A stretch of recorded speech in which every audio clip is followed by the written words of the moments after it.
Students. Morning sir.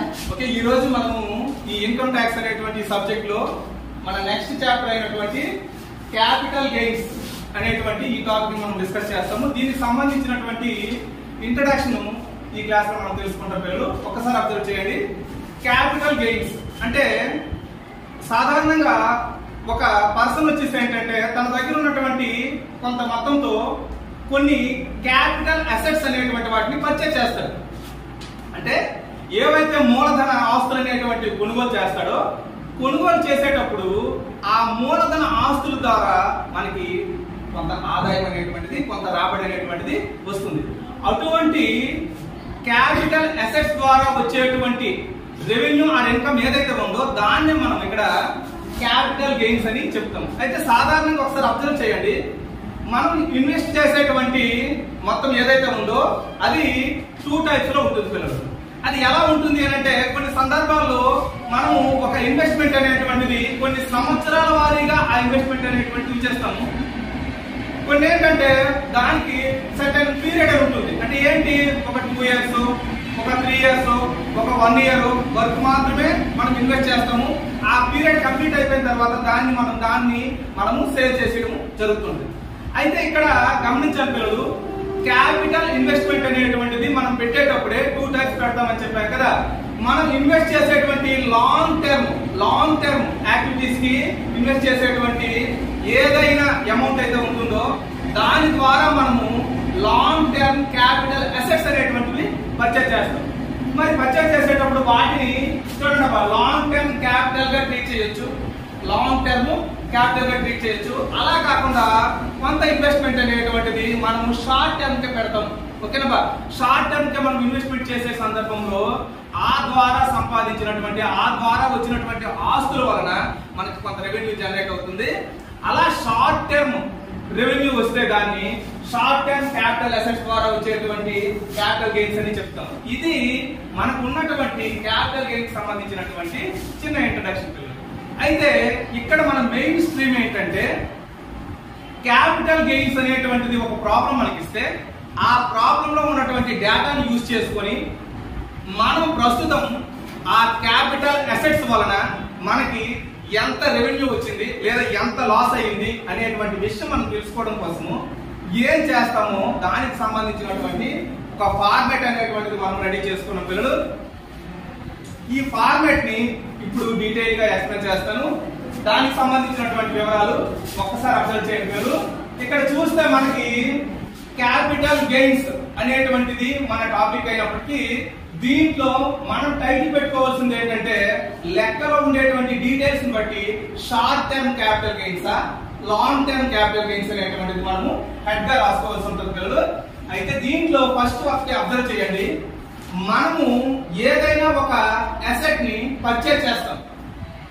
Purchase చేసేటప్పుడు దాన్ని కొంతకాలం తర్వాత మనం సేల్ చేస్తాం. ఆ సేల్ చేయడము పర్చేజ్ చేయడమే మన ఫార్మాట్ లో ఉండేటువంటి మెయిన్ కంటెంట్ అన్నమాట. ఒక్కసారి అబ్జర్వ్ చేయండి, దీంట్లో స్టార్టింగ్ లో మనకు ఉన్నటువంటి విషయం ఏంటైతే ఉందో ఒకసారి అబ్జర్వ్ చేయండి.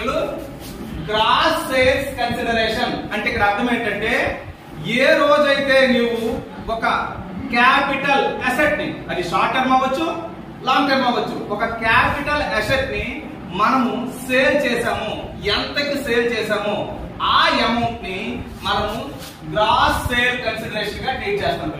అంటే దానిలో ఎటువంటి తగ్గింపులు చేయకముందు. అయితే ఇక్కడ ఒక విషయం గమనించాలి, మరి గ్రాస్ సేల్ కన్సిడరేషన్ అంటే చూడండి, ఒక ఆస్తిని అమ్మేటప్పుడు ఎంత మొత్తం అయితే వస్తుందో దాన్నే గ్రాస్ సేల్స్ అని అన్నాం కదా.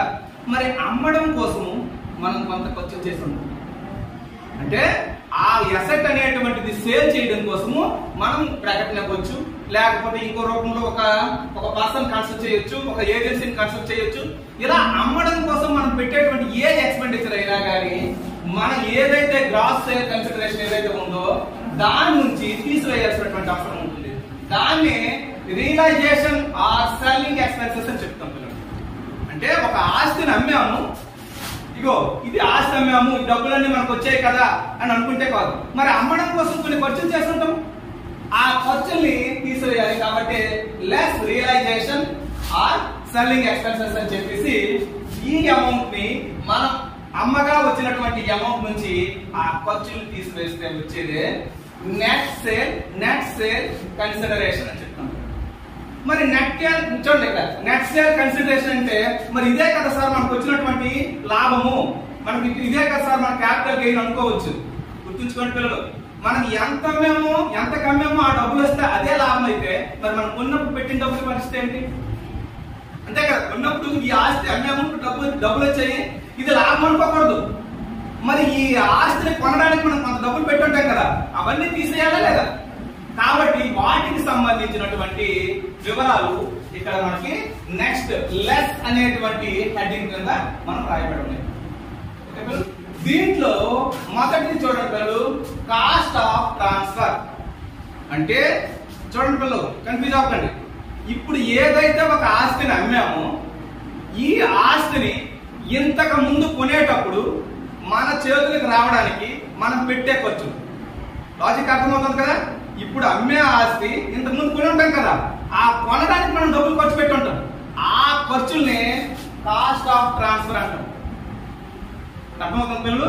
అంటే ఒక ఆస్తిని మనము కొనేటప్పుడు పెట్టే ఖర్చులు రాసుకోవలసినటువంటిది కాస్ట్ ఆఫ్ ట్రాన్స్ఫర్ అని చెప్పేసి మనం కింద కాలంలో సూచిస్తాం. దానితో పాటు cost of acquisition of asset, దీన్ని నీట్ గా అర్థం చేసుకోండి పిల్లలు. అర్థం చేసుకొని ఇక్కడ మీకు ఒక ఎక్స్ప్లెనేషన్. చూడండి పిల్లలు, మనకి ఈ cost of acquisition of asset అనేటువంటిది మనం ఎప్పుడైనా క్యాలిక్యులేట్ చేసేటప్పుడు ఏం చేస్తాము అంటే, ఇంతకుముందు మీకు చెప్పినట్టు మనకు వచ్చినటువంటిగా లాభం మనం అనుకోకూడదు కదా. మరి దీనిలో ఎలా క్యాలిక్యులేట్ చేస్తాము, దీని విలువ ఎలా తెలుసుకుంటాం అనేది ఒకసారి అబ్జర్వ్ చేస్తే, సపోజ్ నేను ఒక ఎగ్జాంపుల్ చెప్తాను. చూడండి ఇక్కడ, చూడండి పిల్లలు, 2 లక్షల రూపాయలతో మనం 2015లో చూడండి 2 లక్షల రూపాయలతో 2015లో ఒక అసెట్ మనం పర్చేజ్ చేసాం అనుకోండి. అయితే దాన్ని 2023లో, ఎప్పుడు పిల్లలు 2023లో ఒక 5 లక్షల రూపాయలు కట్టాం అనుకోండి. అయితే ఇక్కడ సాధారణంగా మనకి ఈ థీమ్ అంటే మనం ఒక కామర్స్ స్టూడెంట్ గా తెలుసుకోకపోతే మన ప్రాఫిట్ ఎంత అనుకుంటాం పిల్లలు? 3 లక్షల రూపాయలు ప్రాఫిట్ అనుకుంటాం. అవునా కదా? ఎందుకు 2 లక్షల రూపాయలు దాన్ని ఎంత కమ్మాము? 5 లక్షలు కమ్మాము కదా. కానీ ఇక్కడ 3 లక్షల రూపాయలు ప్రాఫిట్ అనేది అలా అనుకుంటే అది రాంగ్. ఓకేనా? మరి దీన్ని ఎలా క్యాలిక్యులేట్ చేయాలి సార్? ఈ కాస్ట్ ఆఫ్ అసెట్ అనేటువంటిది ఎలా క్యాలిక్యులేట్ చేస్తాం సార్ అంటే, సింపుల్ గా గుర్తుంచుకోండి పిల్లలు. అంటే 2015లో 2 లక్షల రూపాయలు ఉన్నటువంటి ఆ ఇన్వెస్ట్మెంట్ 2023కి ఎంత అవుతుంది అనేది మనం తెలుసుకోవాలి.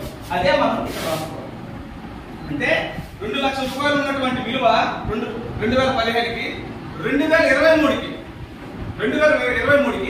ఎంత అవుతుంది అనేటువంటి మనం క్యాలిక్యులేట్ చేయాలి. క్యాలిక్యులేట్ చేయడానికి మీకు ఇందాక ఆల్రెడీ చెప్పాను, CII అంటే కాస్ట్ ఆఫ్ ఇన్ఫ్లేషన్ ఇండెక్స్ యొక్క టేబుల్లో మనకి కొంత విలువలు ఉంటాయి.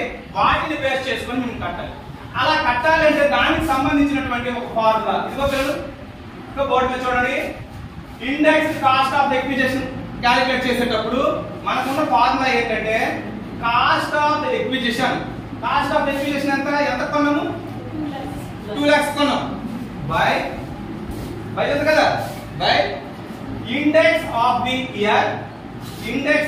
Year of acquisition. అంటే కొనేటప్పుడు ఇండెక్స్ టేబుల్ లో దాని విలువ ఎంత ఉంది ఒకసారి చూడండి పిల్లలు. 2015లో దాని వాల్యూ ఎంత? 240 ఉంది. ఓకేనా? 240 అనేటువంటిది ఈ ఇండెక్స్ వాల్యూ ఏ రోజుకి 2015కి.